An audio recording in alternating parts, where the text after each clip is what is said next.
if people work in an agile team.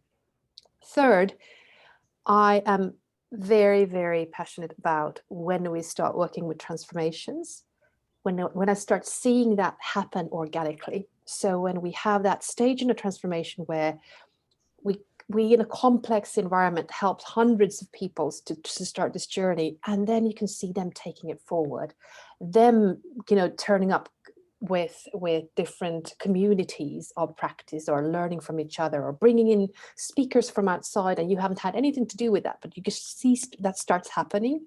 And I just love that when you can see these kind of new avenues and the learning starting to happen. So those are my passions regarding Agile, and it kind of touches upon org development management and HR, people services, people systems. Thank you very much. Hi everyone, my name is Marina Alex. I am from sales classic world. Originally, I would say I spent more than 10 years in classic sales. I was head of sales department in big bank. And now last 7 years, I think I'm helping different companies with applying agile mindset to sales. And I'm creator Sway system, sales with agile system. And this is a wonderful question. And yesterday I was thinking about what is my main passion in Agile in sales. And I found 3 things. So the first one is customer satisfaction. Because business agility, it's about customers, right? Customer first. And this is completely different sales approach. In classic sales, our main idea is just push our client, take money and forget, right? Here, it's a completely different way. It's about satisfaction for customers and understanding them and their needs. The second thing, it's about, I would say, collaboration, because when we apply Agile in sales, we automatically start communicate with HR because we need their support, because we're going to change, we're changing structure of organization. We need HR support because we're changing report structure. We're changing values and culture. I mean, and people, they really need HR support. We need collaboration with marketing, because sales without marketing, sometimes they have a war between each other and they have different sales funnel. And we need them. We need to be as one team. That's why it's about collaboration between sales and marketing. We need financial department because we need to be more flexible in our sales plan and budget. For example, we usually create self-organizing team, and they have their own budget, and they could spend this budget for something, right? That's why it's about collaboration. And last thing, but I still love it, it's about money, because I'm from sales world, and we measure everything by numbers, by money. And when I see how our sales grow, how our profit of organization grow, and I see dollars, or I see money, I see these numbers, it's my passion as well. This is something about me. Thank you for question.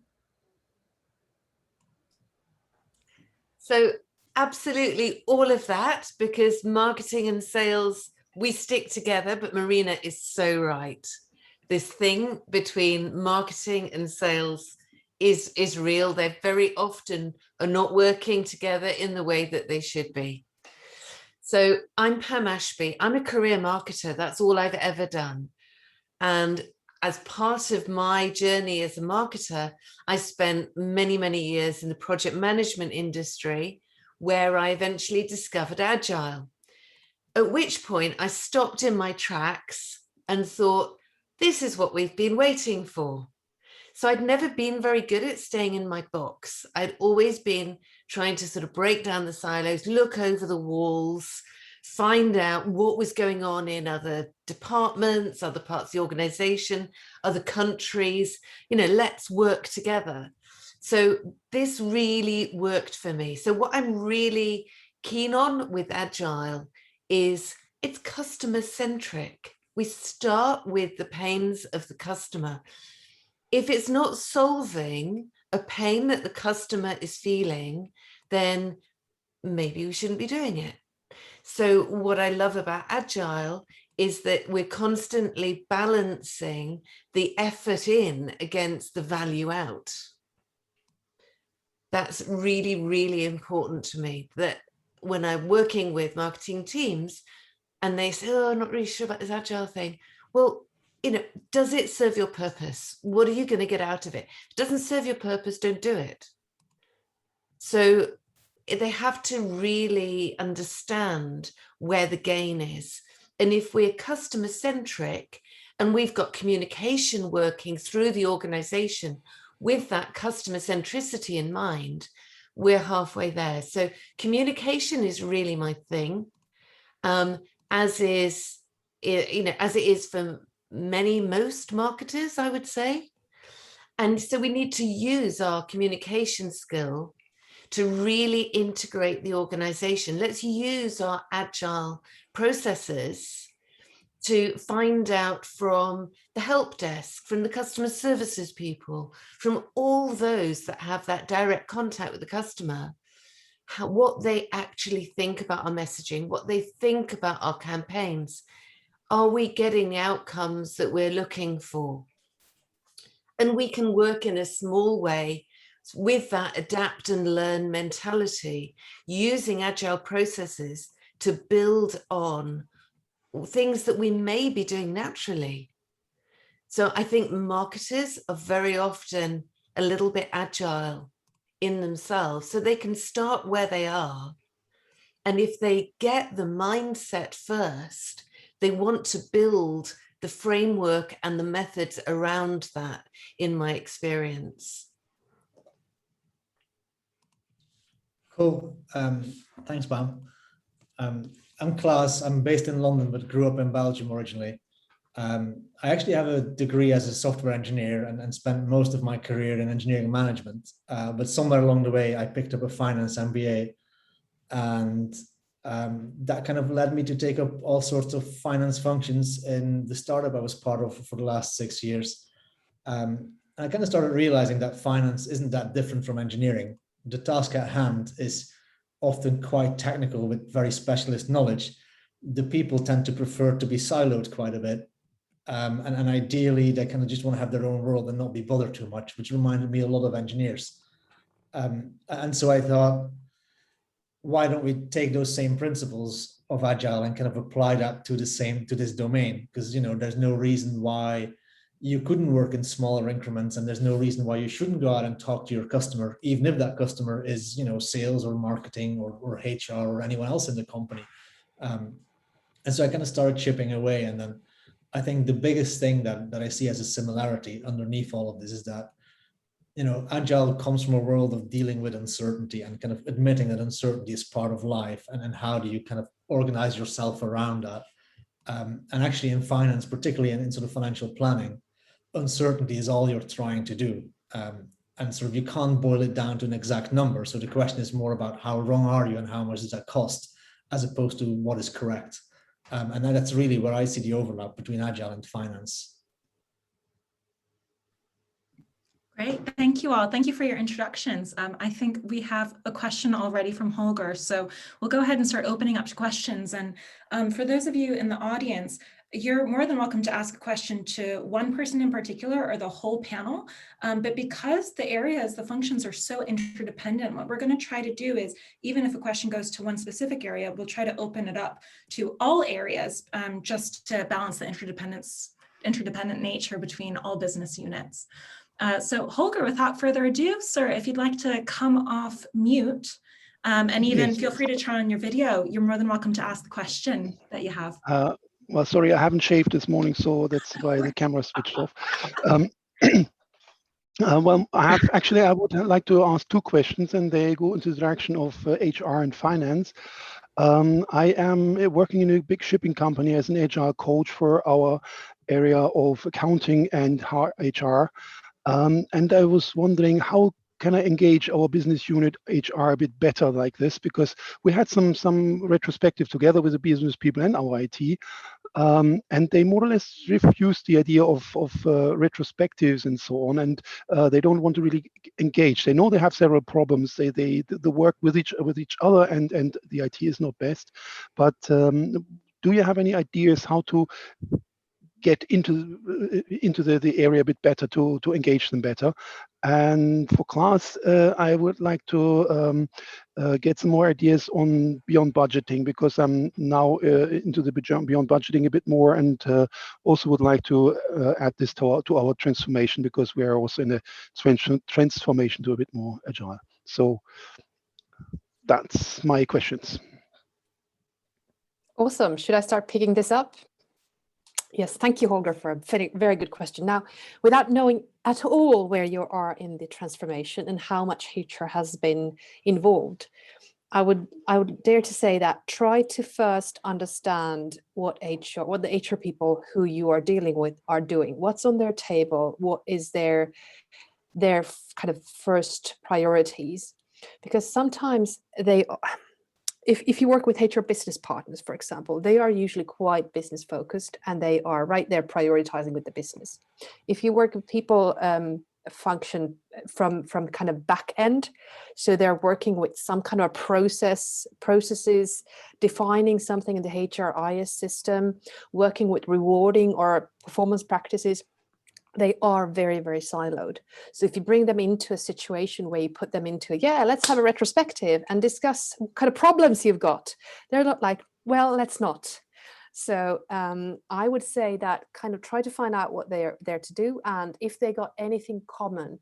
And also, if you just start with bringing in tools and practices, I'm not sure if that's the right way to do it with HR people. HR people want to understand why. Why Agile? Why is this important for me? What can the benefits, like anyone, what can the benefits be for me? And then if you can find something which is common for them, because I'm shipping company, I'm wondering, is it still very siloed within HR? If you can find something that they all work with, maybe a change and transformation. So talk about the retrospective in a certain context. That might help you, because if you open up retrospective, it's Pandora's box if you kind of have all people bringing their problems from all functions. Would that help you?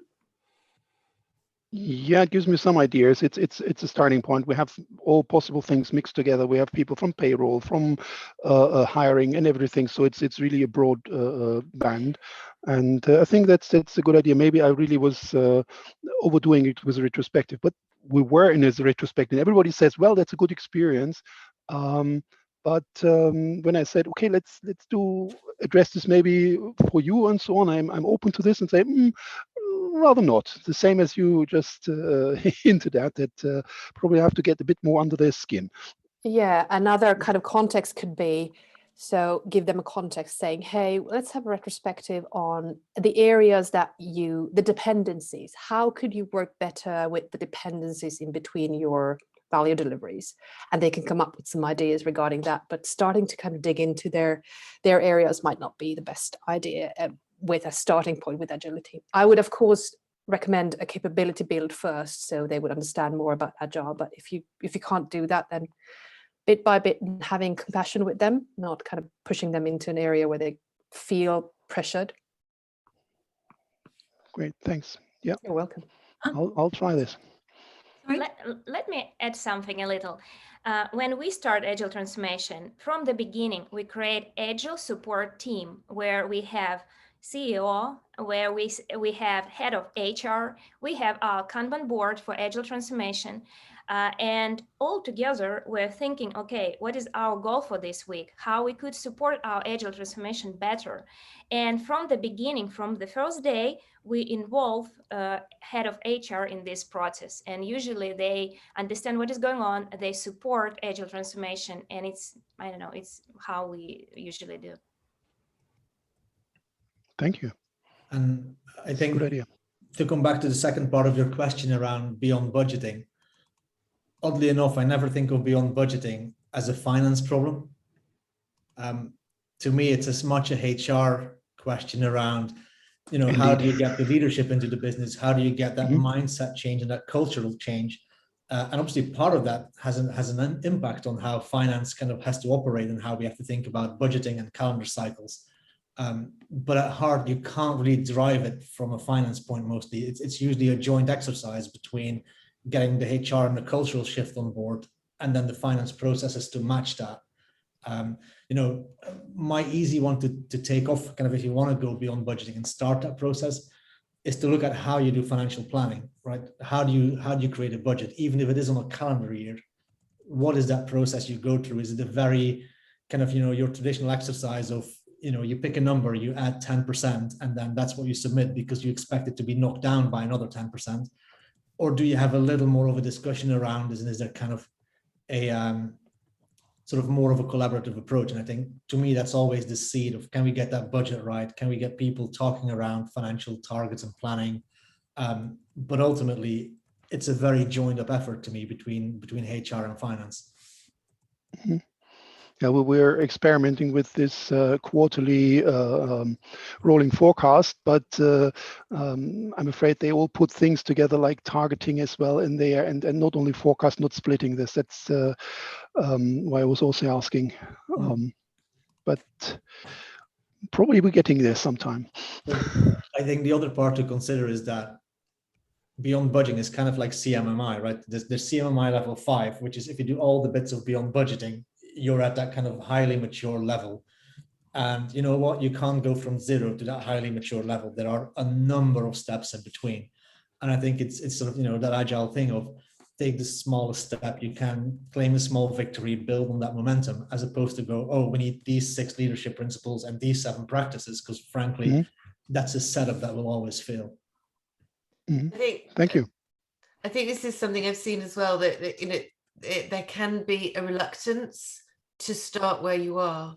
And I think teams need to feel comfortable accepting where they are. And when it comes to transformation, it helps to start with what are the pains that they're experiencing.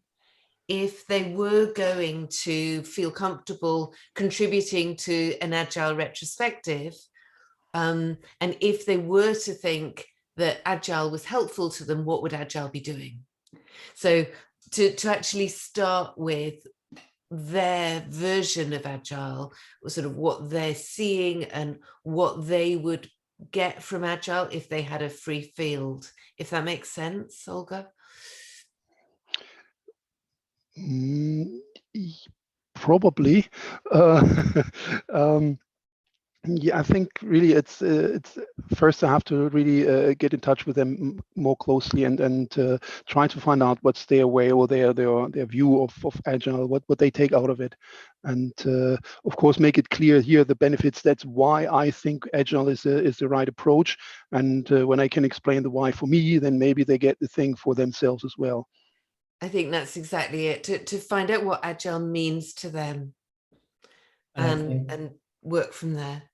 And I think on top of that, for most of us as coaches and sort of agents of change, it's also good to remind ourselves every now and again that we don't have to run too fast, right? It's better to get everyone on the journey than sort of claim victory saying, hey, we've made this transformation.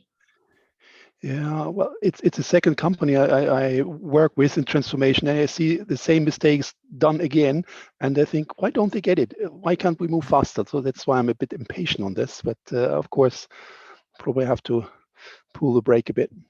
Thank you very much. Let people make their own mistakes and they'll learn much better. Great, thank you, Holger. Great questions. I see we've got another one in the queue. Munway, over to you. Please unmute, if you're comfortable, unmute yourself. Of course. Hello. So I have a question specifically for sales, because I'm not a salesperson and I tend to stay away from sales, even when our finance department asked me to help sales transform. So the question is that the salespeople that I worked with are all very competitive. They are after the bonus and commission and a lot more than collaborating with the teammates. So how do you help them to be more collaborative? And also, if I start changing the reward structure, their reward structure, that touches their wallet directly and they start revolting. So how do you solve that? This is a great question. And I would say there are 2 secrets for you. The first one, to create a common goal in the beginning, and people, when they have a common sales goal, they support to each other. But we change motivation. we create team motivation from the beginning almost. And because of that, I really believe that we should invite our financial head of financial of organization from the beginning also. And when we change motivation, because you told in 90% of all sales we have individual motivation. We change motivation, we create common goals, and it really helps.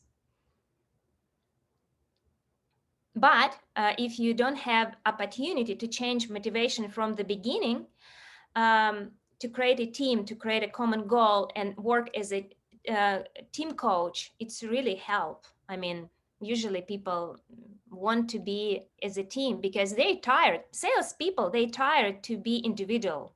It's not easy like it was before. They need people, they need support of each other. They need collaboration with different departments also. Does make sense? Yes, it does. May I ask a follow-up question?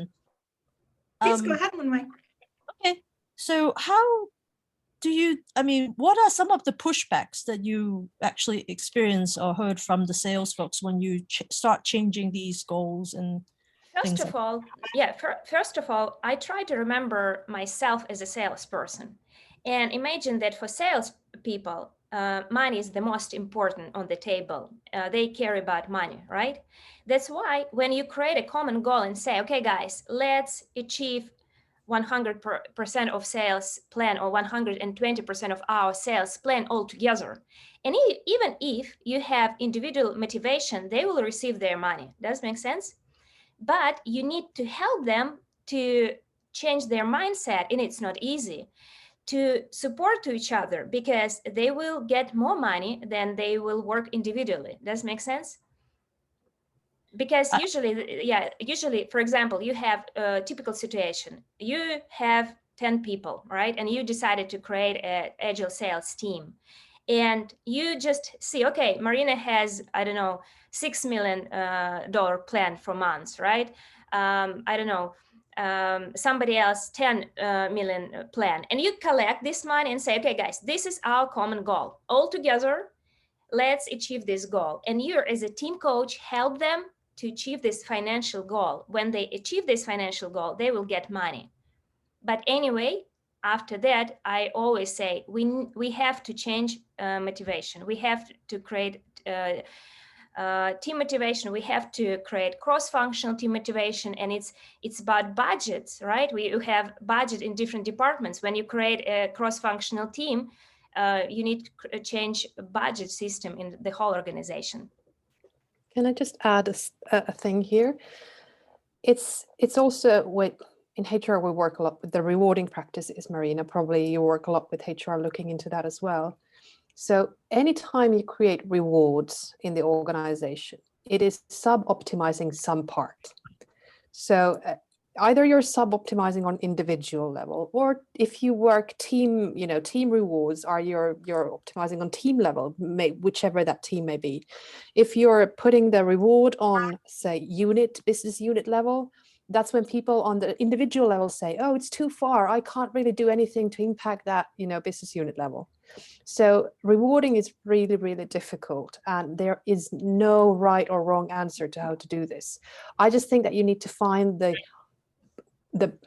kind of least bad option, or then just get rid of rewards altogether.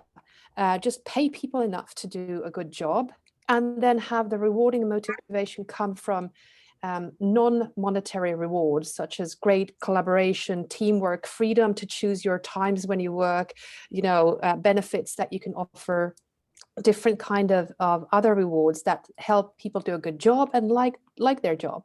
So sometimes we might even look into this. Another thing which I think would be great for sales teams is what we did in one of the software companies I was working in as a CHRO, is we realized that salespeople have big targets and they were selling and selling and selling, but the operations who were delivering were like, no, you can't sell, we can't deliver that, so it's massive risk, people selling what we can't deliver.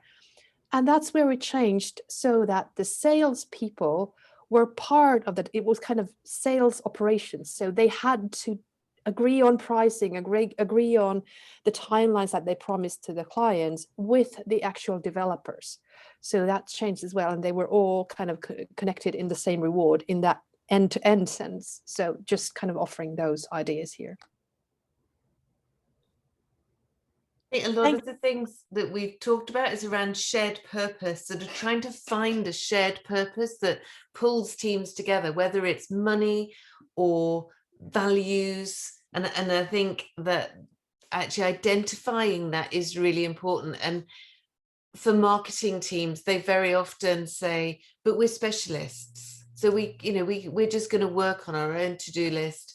We're not going to be able to collaborate that closely. We need to get this thing done. So you need to somehow lift that, to find a shared purpose that sits well with the values of the team, the values of the organization, targeted towards strategic goals, and getting them to identify less as individual professionals on that highly motivated journey, such as Marina describes, but identifying as a team. And that is, to me, one of the first things to do when teams are beginning to work in an agile way.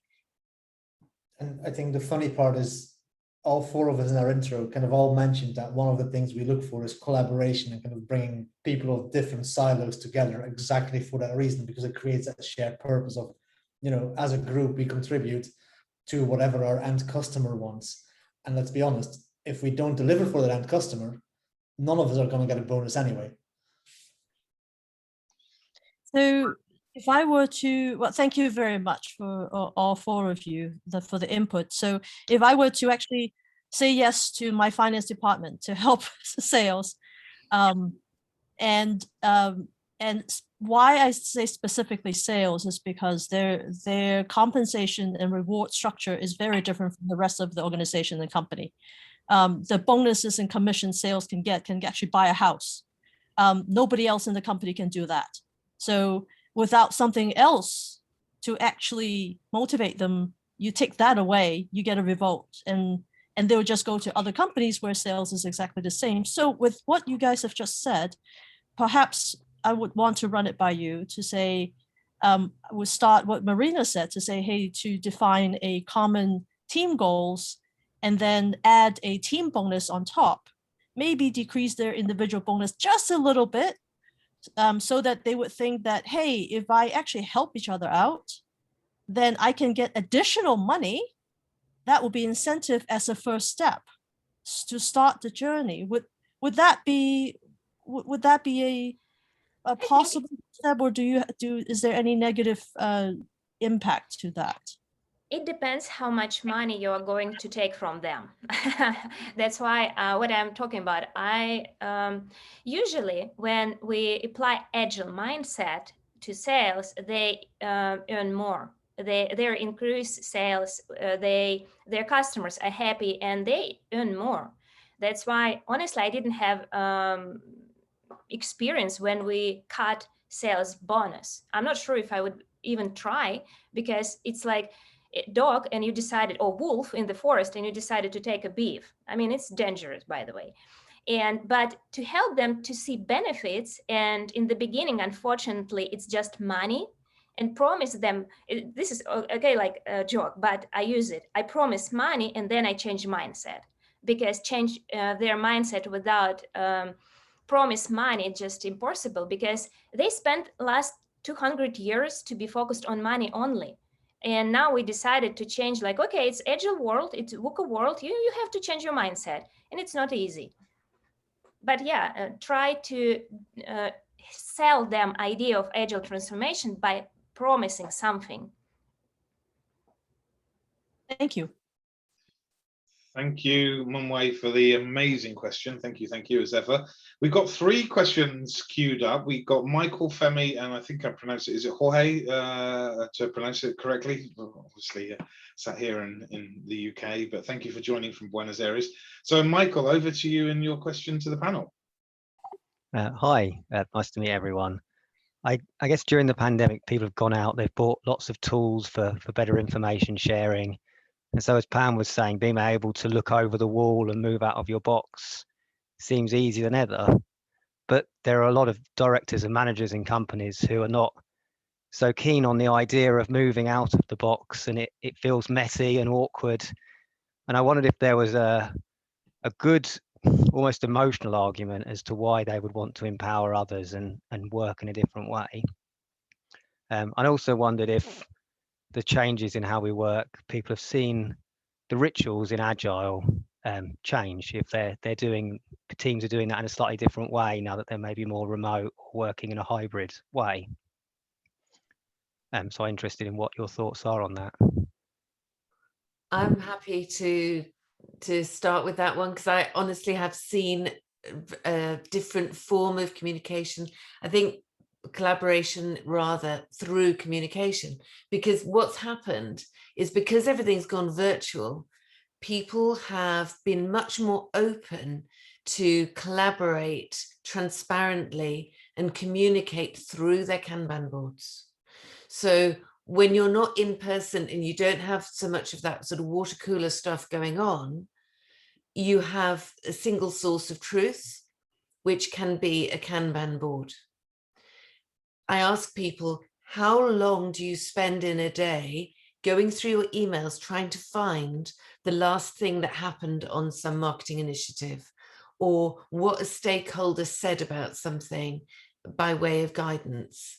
And they immediately say, oh, hours, it just drives me nuts. Okay, fine. So have the conversation where the issue is. Start using the Kanban board or collaboration tool, whatever it is you've got, to capture the conversations where the problem is being put. And I think that this message has fallen on much more willing ears since the pandemic, because people are having to work through virtual boards. So I think this has been quite helpful. And I think adding to that, something that I've seen in quite a few places now, is that people have become a lot more empowered to just get on with their job, as opposed to maybe doing a bit more FaceTime in the office and kind of, sitting there for the sake of it. I felt like a lot of managers just had to, maybe reluctantly, but had to admit that, letting people get on with their job is actually not a bad thing. And I shouldn't have to be there all day, every day, asking what they're doing. And maybe tagging somebody on a Kanban board, somebody that you wouldn't be, maybe somebody more senior or a stakeholder, maybe tagging them and asking them a question, or asking for sight of some results from a previous campaign, is less scary than going knocking on their office door.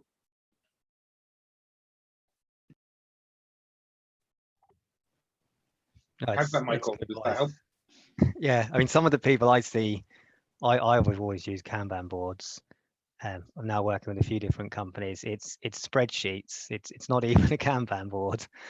So helping people to move past that and to understand why they would want a board, what the advantages is, and not to be in update meetings all day long, as Klaas has kind of mentioned, it's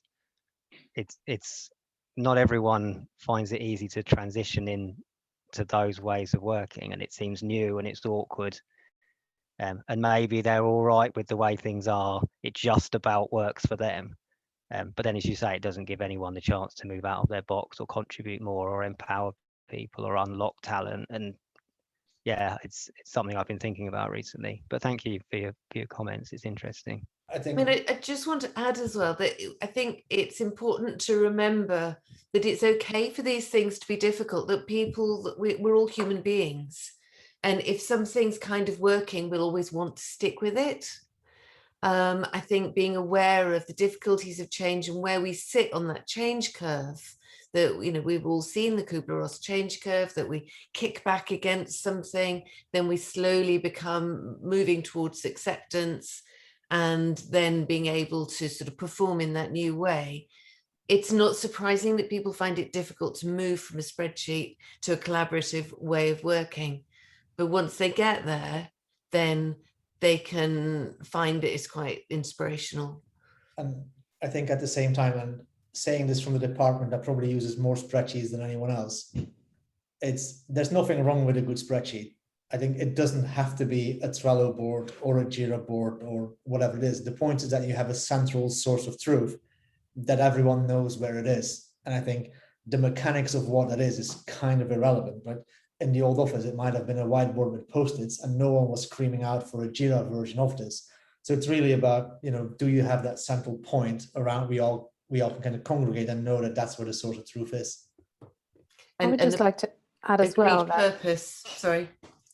No, it's just, if you look at this, take a couple of steps back and forget about the pandemic. Yes, we're in a virtual world and etc.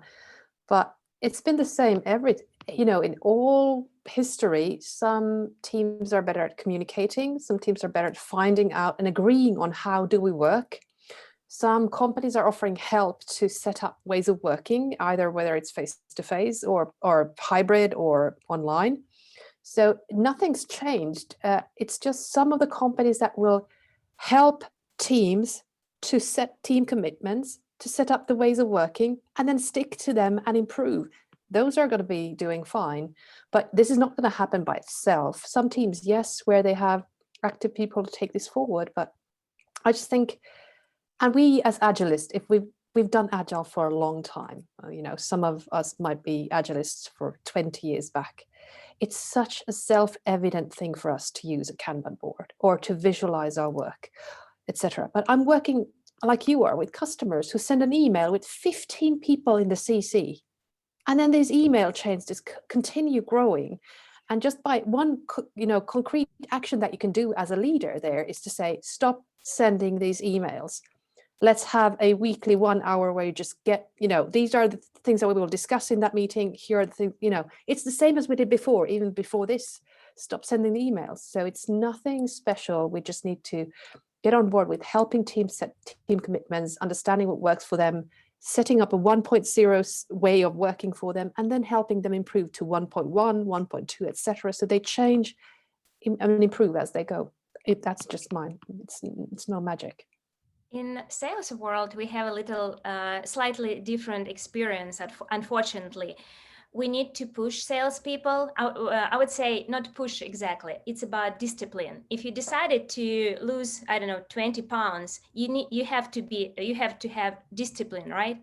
And for example, in my sales world, salespeople, they hate new IT devices. And when we apply Asana or Trello board or Slack, for them, it's something, they're not very happy about all changes. That's why it's like discipline. Okay, guys, we will do it day by day. And one day you will understand why. And unfortunately, in the beginning, I usually this person who push them, then we help we teach many coaches around our sales team, and they help them to have this discipline and then strong habit. And after that, it's for them it's difficult to write email because they use Slack. But before, but maybe it works only with salespeople because they were, sorry for my English, but they were pushed last 100 years. For them, it's okay, probably. I think Marina, with IT people, it doesn't work probably. It's the same for marketers. You give them Asana or Jira or Trello, and they don't want it. They just don't want it. So you start with, how does it serve your purpose? And this thing about emails, everybody suffers from emails. That's a generalization, but you can normally connect on that. And email's very command and control. There's no transparency in it. You decide who you're going to send it to and who you're going to copy. And only those people get that information. And can you get back to that information? Not very easily. So that would normally be my starting point for that transparency and visualizing what's on people's plates so they can find things easily. Yeah, that's why we have roles. We have roles in each team, and we have coaches who help adapt new process technologies in the team. And Brilliant. Okay, well, Michael, I hope that was awesome, by the way. I hope that answers your question. Thank you very much for sharing. For ease, and just to let everybody know, we've got Femi, Jorge, and Nona up. We've got about 35 minutes left. So obviously just wanting to let people know. Femi, welcome. Thank you for coming. And over to you, sir. Thank you so much. And good evening, panelists. I'll make mine brief. It would apply to every one of the members of the panel, but maybe more applicable for class. Many years ago, I used to work in accountancy. I still retain my chartered accountancy profession because it's one of those things that once you attain, you never get rid of. But I don't practice it as my day job. I'm now an agile coach. Part of what used to go through my mind before agile finance became a thing was how a cadence-based approach could apply to things like taxation or financial accounts, especially those parts of accountancy that are weighted more towards year end than spread throughout the year. So, I'd like to know how it works for you Sure. across. Thank you. I mean, first of all, I think if you actually go and look at the principles of beyond budgeting or any of those, they say they do favor a cadence-based account around business events and yada, yada, yada. But then if you keep reading, it doesn't say don't use a calendar-based approach. It says don't make that your only approach. So, the reality is that year ends are year ends and they're not going to move, right? And you could move your year end, but you probably don't want to do that too often because that creates a whole bunch of other problems. So there is that rhythm of your business where you go, actually, in December, we have to produce X, Y, and Z. And if you're in the UK, come this time of year, April, May, you're going to be doing R&D tax credits, and then they just become part of your cycle that you plan for. I think the difference that I've seen is that as these other timelines change from what used to be very quarterly cycles to actually, what they're now event-based almost, how do we make sure we get the right information ready for that calendar-based thing so that, it used to be, as I said, it used to be quarter, end of year, do the roll up, rinse, repeat next year. Now these events that were quarter have been spread across the year a bit more. So you need to work a little bit more on, okay, fine, how do I get the right output so that come year end, I've got my data available. But that's really the only change. Like the effect at year end hasn't moved, right? You still need to produce your accounts at that time. It's just about how do you make sure that your data is ready from all these other events. So you need a little bit more coordinating and planning. That's really how I've approached it so far. Thank you. Okay, thank you. Femi, anything else you'd like there, or are we good? In the interest of time, we're good. Thanks, Femi. Always a pleasure, sir. Thank you. Jorge, over to you, sir. So, hello, thank you. Really very clear your explanations. But when I just entered to the meeting and saw your text, your titles or your role, like Agile in Sales, Agile in Finance, Agile in Marketer, I just wonder why we are keeping the silos of the organization that we are trying to break. So that's my question, basically. Who wants to go first? I think we all have something on that one. Go, class. I think two parts for me. One is because I like to sell myself, and that happens to be a way that really, really works. And the other part is, I think if you've heard us talk on the panel so far, I think one of the first things we've all said is, oh, and actually it relies on HR and sales and marketing and all these pieces together. So I think, at least for me, it's very much my angle of attack. But once I'm in the organization, that sort of falls away and goes, we need this broad support. How do we get there? For me, I would say it's passion. And I'm from sales world, and I really try to involve all sales around the world in agile changes. And this is my passion about. Yes, I worked with executives and whole organization, but it's just passion. I love sales, that's why. Yeah, but I help everybody with agile. But good question. I would like to say that all of us have deep domain expertise. So I wouldn't go to maybe Klaas and ask you about the employee legislation in Denmark. I know that I've got the networks and I've got the people that can help me with that and know what to ask as well. So there's deep domain expertise in certain areas. Like you have a software team or a product team, you've got software developers, architects, UX people. That's what I'd like to see with transformations and with our kind of, if we can call it support or enabling functions as well. I'd like to work with, for example, if we have a new manager, the first year of a new manager, how can we make that experience great from a perspective of finance, HR, communications, sales? How can we get together to a cross-functional team and just look at that experience and release kind of support to that manager in a smart way, which helps that manager work? So I'd like to see more kind of cross-functional release planning in organizations, but remembering that we've got our deep knowledge expert areas. You know, if somebody needs to do digital recruitment and hacking the kind of talent space in the artificial intelligence talent space, I would know what to do, who to contact, what it costs, etc. So there is that domain expertise, and that's I think, Jorge, which is important. We should deliver together and release together towards the organization, but we have the expertise. I think that's beautifully put, Rina. So absolutely that. But building on that, I think it's an excellent question. Now, I used to have a business domain that had the word marketing in it. I've pretty much killed it off. I don't have marketing in my business domain for web and email anymore.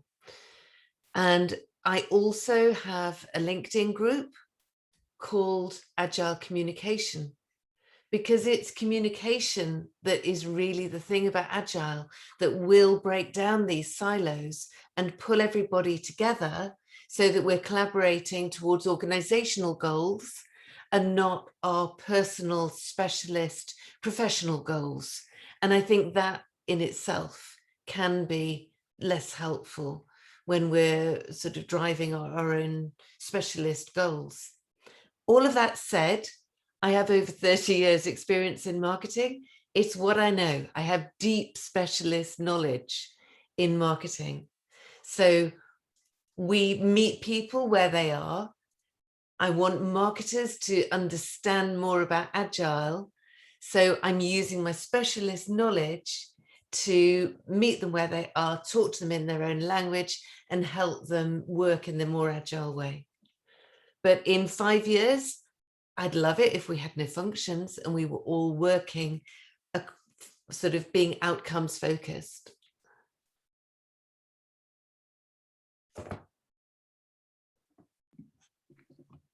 Good. Jorge, does that answer your question? Oh, you're on mute, but I think that was a yes. Yeah. Okay, great. Thank you. Fantastic. That's okay for me. Thank you, panelists. And Nona, you've been waiting patiently. So without further ado, please ask away. Thank you. So I'd like to ask you for a recommendation regarding our software development company. So we used to work in a flat management structure, and now we adopted a circle management structure. And the team members are a little bit confused with the new change management system. And also because we use also this tribes from the Spotify model, but we have also frameworks like Scrum, Kanban, and Waterfall. So it's a mixture of everything. And the changes are continuing. And also we encourage them to be leaders, to take action, and to say also their opinion, but that didn't help a lot.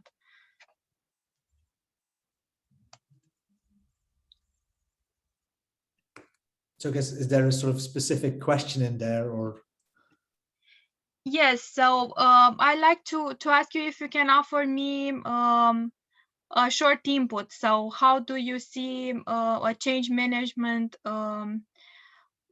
a changing system in an agile way. So how do we change their mindset and get them together to collaborate and to understand this change? Nona, are you specifically asking about the management, or are you asking about the teams working in a different way? Just to The team clarify. working in a different way, in an agile way, Mhm. facing this change. I can try to start here. I think we shouldn't try to get the teams working in the same ways. I think if we truly have an agile mindset and an agile heart, we should try to establish ways of working with the teams that the teams think work for them. For some teams, Kanban works much better than Scrum. For Scrum is not suitable for all things. I think also that helping them understand if there are dependencies in between teams, that's pretty important, to map out some dependencies and clarify how they work with the dependencies, given that they understand what cadence and what tools and structures and practices the other teams are working with. But I think that that's kind of my 2 cents, that we shouldn't try to make everybody work in the same way if it doesn't make sense. Of course, if it does, we can help them understand how that would bring benefits. And again, as Pam said, work with them, communicate, collaborate to see that improve continuously. Then one thing which would, of course, be making sense is that your management would have ways of supporting the traditional structure, because that needs different way of supporting, but then supporting the agile structure in another way. So not trying to have agile bubbles within the traditional organization. So for example, you've got the agile teams that should have a product owner and make decisions of a product as you go and as they have their sprints. But then you impose them to report to 3 steering groups in the traditional model. So that already kills the agile way of working. So the idea of having steering should go across the whole organization. If you steer something traditionally, fine, do that. Have the annual plans, have those scope, time, cost defined, the waterfall plans, and your steering groups and milestones. But if you are really wanting to deliver value in the agile teams, then you need to break those connections to the old structures and start also steering that in an agile way. And by the way, Nona, how many people do you have in your organization? We are 50 persons with 2 locations, one in Germany and the other one in Bucharest. And it's completely flat organization right now, right? Now we are a circle organization. We were used to be a flat organization. Yes. Yeah. And I would say, and I totally agree with Marina, and I would say that I believe that we need to have a common culture in the organization, like agile culture or just common culture, where our customers are the main boss for our organization, and we all want to make happy our customers. But which tools do you have? Which structure do you have? It depends on the department. For example, some department, they will use Kanban, Scrum, in other department, classic management.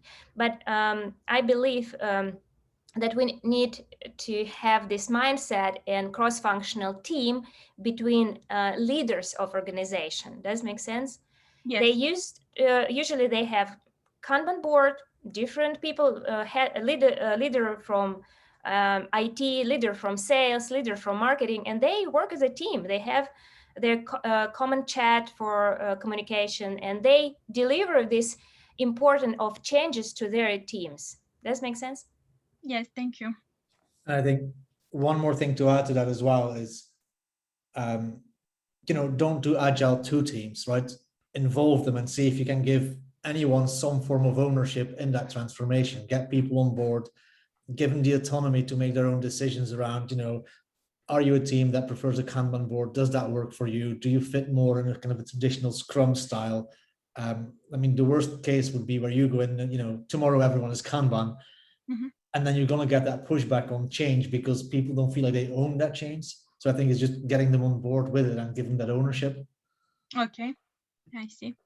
Thank And you. at the end of the day, the purpose isn't being agile. The purpose is to deliver better outcomes. And so I think looking at a little bit more openly at the frameworks, a lot of marketers use Scrumban or something that loosely approximates to Scrumban. There might be Scrumban with a bit of some other frameworks thrown in. And they don't come up with that overnight. But by understanding what it really means to work in an agile way and understanding the values and the principles of agile first, then they can build and evolve a process that really works well for them. And this is funny, Pam, because I was literally just typing in the chat saying that it's not, I don't only want to drop the fact that it's agile finance or agile marketer, I actually want to drop the agile bit as well. Yeah, I just want to be an organizational coach that focuses on good outcomes for the customers. Yeah. Agile just happens to be the label we get today, but honestly, I don't really care. In 10 years, maybe we won't be talking about it because it'll just be normal. It will be management or an operating system or whatever word people come up. It's a question I ask most of my clients is how many of your customers have bought your product because you do well in agile? It's not about agile. We have to start where people are, and it serves a purpose right now, but it's not really what it's about. Yeah. Nona, does that help? Yes, thank you for all answers. Great, thank you for your great question. And next up, I raised my hand on behalf of someone. Julie, over to you. If you'd like to ask your question, please. Yeah, sure. So I'm interested in elevating Agile in the sciences, which is, not one of the functions listed on today's talk, but I was wondering, just a question for the panelists, have you seen this also gaining in popularity or heard of elevating Agile in the sciences like we're touching on some of the other functions today? I almost think, didn't it start there? That with experimentation and sort of looking at doing controlled experiments, finding out what the result is, looking at evidence, not opinion, and then moving it forward. Yeah, so my wife has a background in chemistry. The first time I explained to her what I do in this whole agile thing, she went, yeah, I've been doing this all my life. Like, why is this new to you?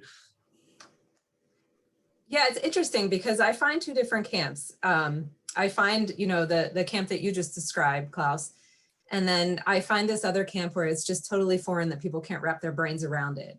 And I'm trying to navigate this as pitching Agile, and some stakeholders are like, yeah, okay, well, we do this in the lab. I get it. We have ceremonies. They don't call them the same thing we do in Agile, but that's what they're doing.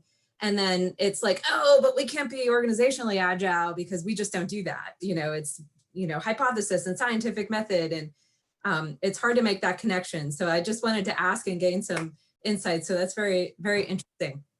Can I pitch in with something as well? Oh, go ahead.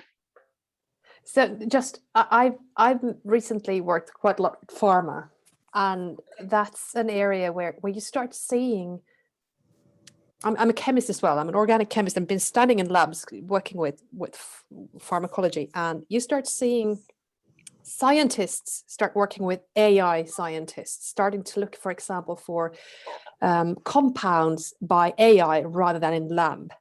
And that's where you start seeing these cross-functional teams start working together. And it's really, really interesting. And I've also but what I think hinders this is what do you call it? The grant structures and how people are granted for long-term research for years and years, and you're granted that by yourselves or under a certain professor. And it's kind of the whole structure for the financing is very siloed. So I think that would be something that Klaus could look into. I would honestly love to revamp a lot of the grant giving structure in science for many reasons, but yeah, agility is definitely on that list. Interesting.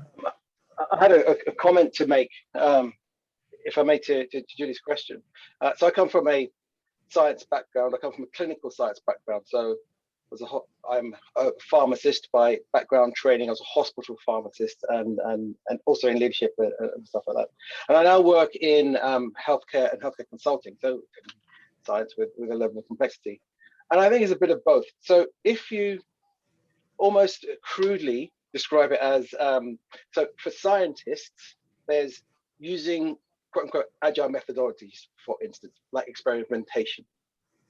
But actually, in terms of a cultural sense, they're not dissimilar to things like maybe professions like engineers, or sometimes people might describe accountants in terms of being actually rigidly wedded to the methodology, which of course isn't necessarily agile. So once again, the standard answer, it depends. These things operate at the same time, and at the heart of it, I think it's human beings, and it's our appetite for change. So sometimes there are things that are the burning platform, like a once in 100 years event, like a pandemic, that will encourage that, which is sometimes important, well, quite often it's important to move, especially out of very traditional ways of doing things. But then the other bit is what are the behaviors and what supports, so these are the other things we're talking about, enterprise agile, that support a sustained change that is around that continuing improvement. Because quite often you find that people can be jolted out of a rigid way of doing things, but then they want to stick in the next way of doing things, which isn't necessarily agile. So I think these things exist at the same time, and part of our role is, number one, understanding this complexity, communicating it effectively, and also guiding people who are part of what make up organizations to a different place and different state. Awesome. Thanks for the feedback. Thanks, everyone. Thanks, Julie. Thanks, Shock, for the input there, sir. And obviously thanks to the panel as well. Next up, we have Jan. Jan, welcome. Salut, and please ask your question. Salut, thank you. A short one. I was wondering around the soft skills, like beyond the tools and methods, are there some specific soft skills that you'd be happy to develop to kind of accelerate an agile transformation?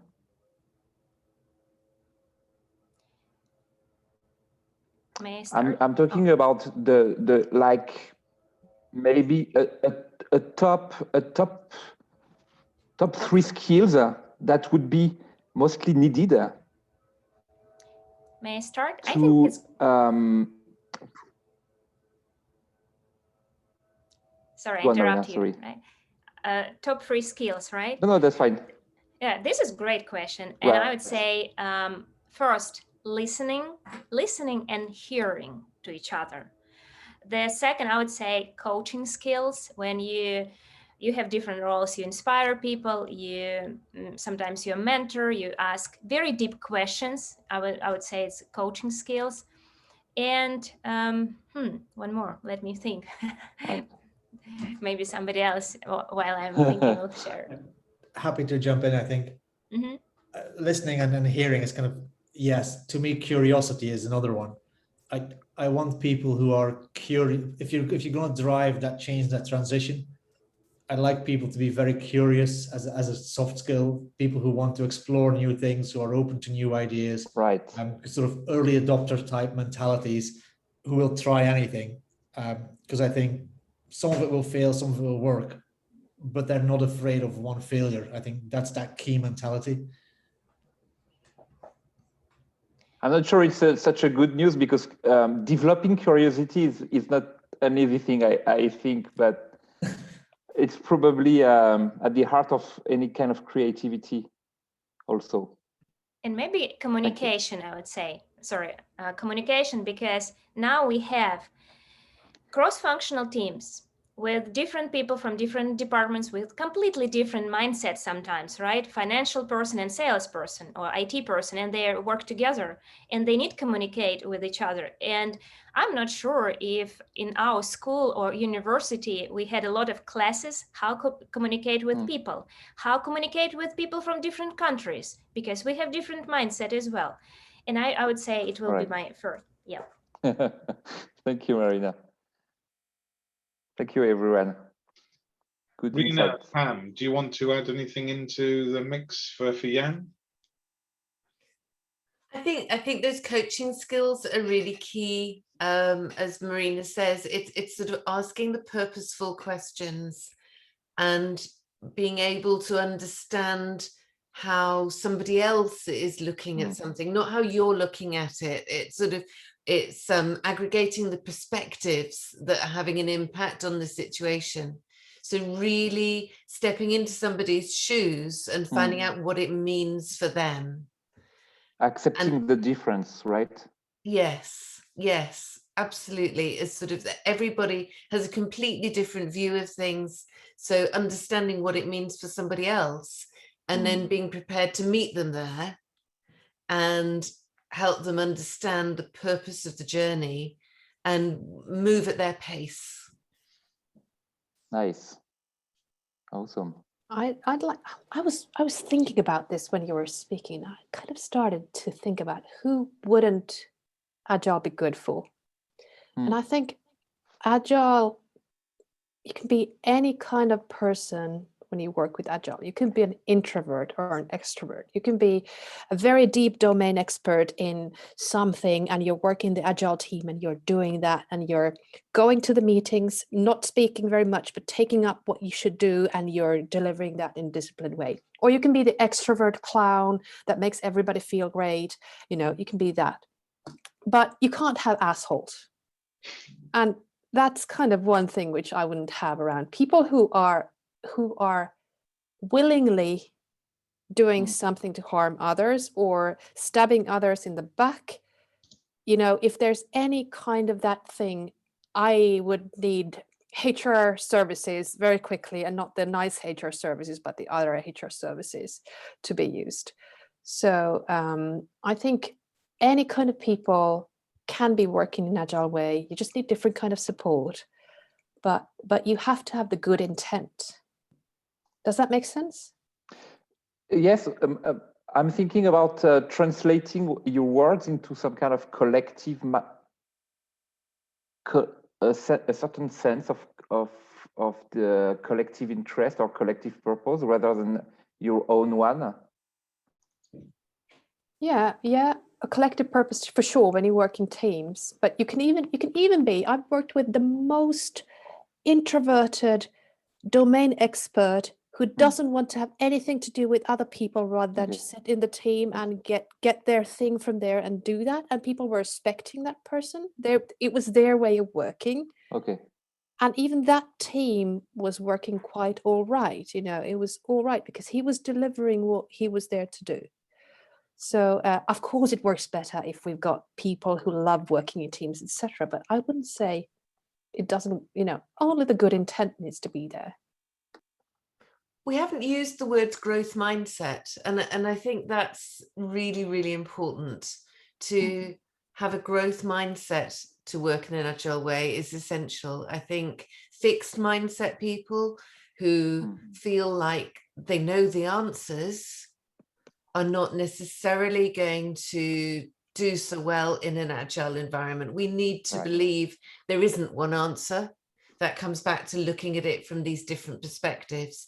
That they say you have to understand something from at least 3 perspectives to really get to the nub of it. Then one thing that comes up in the chat is also, I think if you're not ready to be transparent, if you're trying to hide things or play political games, Agile, actually what I love about that is Agile makes that transparent very quickly. Yeah. If you got these people who play political games or are good at talking but not at delivering anything, they will be caught the second sprint they are in sprinting. And that's the scary part for many organizations as well, because everything is transparent. What you deliver is transparent. How you participate is transparent. So yeah. I think that is one of the things that sometimes organizations don't appreciate, that the first thing you see in an Agile transformation is the problems bubbling to the surface. Right. It sort of makes it really clear where the issues are. But hey, now you know, so you can start to solve them. Yes. Brilliant. Jan, thank you very much for an awesome. Thank you very much. Merci beaucoup. And we have one question in the chat that came up. Natalie, I don't know whether you're able to come off mute and ask, or we can ask on your behalf. And can we also just say that this will be the last question of the night before we start to wrap up? Thanks, Ash. Thanks for that. That's brilliant. Hi, Natalie, over to you with your question. Hello. So we were previously talking about having some traditional elements still left in the organization, like not being fully, totally agile.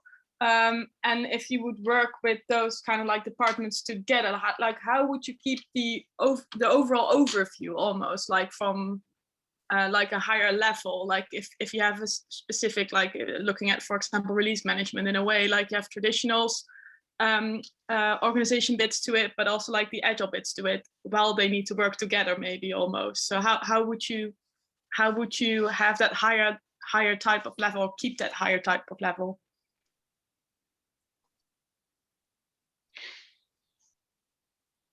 Anyone wants to start with portfolio management? Another hour? Yes. I was going to say, like, Giles, I think there's another panel in here somewhere about portfolio management. Right, lean portfolio management. Here we begin. Definitely get that on our list, Natalie, for future events. Okay, let's do that. Natalie, that's the key question in so many transformations. It's quite easy to go in Agile with team level, but add 10 teams working in Agile. I'll add 50 teams that start working in different Agile methodologies and practices. And then we've got the traditional hybrid organization, or the classic managed organization on the side. And how do we start prioritizing items against each other, running I've got now a hardware company that builds hardware with waterfall. And then they build services, analytics, all the digital platforms on top of the hardware in an agile way. So the hardware part is delivering with a frequency of 2 years, basically releasing, and the software and digital parts are releasing to their clients with quarterly releases. It's just a really big mess, and it's never perfect, but how they then start building up the portfolio management and trying to find those interdependencies and the structures where they connect, that's the key thing that we need to work with quite a lot. And it's not an easy peasy to answer here.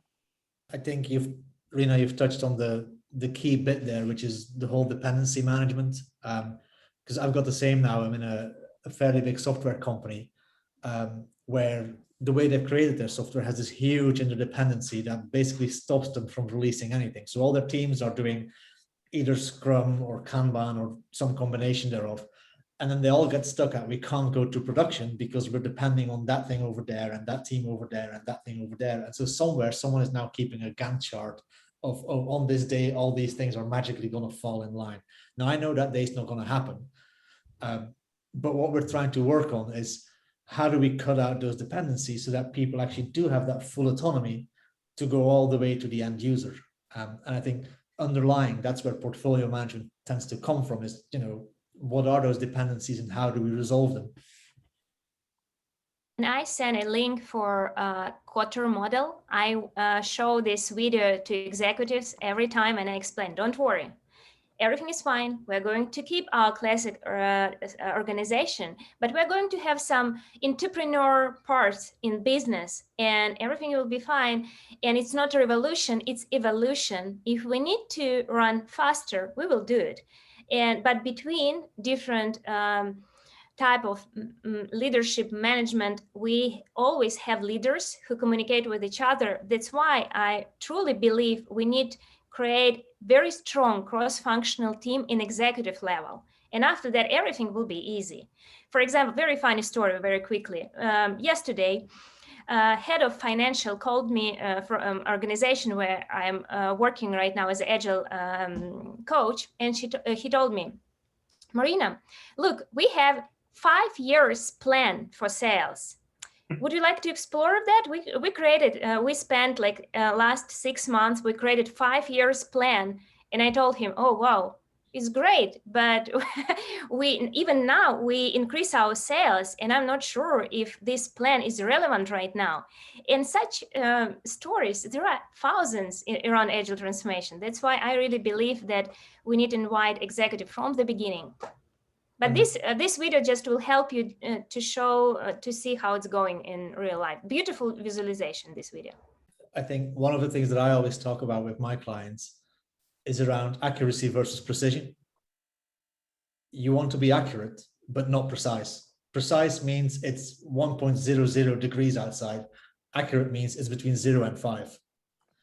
You want to be accurate, but not precise. And the further out you go, the more your confidence interval is going to breach out. Like Marina, if you got a 5-year sales plan, I can tell you that whatever final number in 5 years should be a huge range of opportunities rather than a single number. And I think it's something I see every day in the financial side as well, where people go, oh, you know, 10 years from now, this thing is going to be valued at price Y. It's like, honestly, that's complete bullshit. And we both know it. So let's not pretend.